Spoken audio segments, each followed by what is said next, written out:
बहुत समय पहले की बात है। एक महिला जिसका नाम किसा गौतमी था अपने इकलौते पुत्र से बहुत प्रेम करती थी। एक दिन अचानक उसके बेटे की मृत्यु हो गई। वह स्तब्ध रह गई, रोती बिलखती हर दरवाजे पर जाकर अपने बेटे को जीवित करने की गुहार करने लगी। लोगों ने उसे समझाने की कोशिश की लेकिन उसका दुख उसे सुनने नहीं दे रहा था।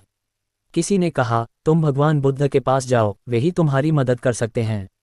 उम्मीद की एक किरण लेकर वह बुद्ध के पास पहुंची और बोली, भगवान, मेरे बेटे को जीवित कर दीजिए, आप कुछ भी कर सकते हैं। बुद्ध शांत स्वर में बोले, मैं तुम्हारे बेटे को जीवित कर दूंगा, लेकिन पहले तुम मेरे लिए एक काम करो। क्या काम? उसने उत्सुकता से पूछा। तुम शहर में जाओ और किसी ऐसे घर से एक मुट्ठी सरसों के बीज लेकर आओ जहां आज तक कोई मरा न हो। किसा गौतमी तुरंत गांव की ओर दौड़ी। वह एक एक घर जाकर पूछने लगी, क्या इस घर में कभी किसी की मृत्यु नहीं हुई? हर घर में एक ही उत्तर मिला, यहाँ किसी न किसी ने माँ, पिता, भाई या बहन को खोया है। पूरा दिन बीत गया लेकिन उसे ऐसा एक भी घर नहीं मिला जहां मृत्यु न आई हो।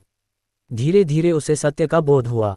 वह बुद्ध के पास लौटी, उसकी आंखों से आंसू बह रहे थे लेकिन अब उनमें शांति थी।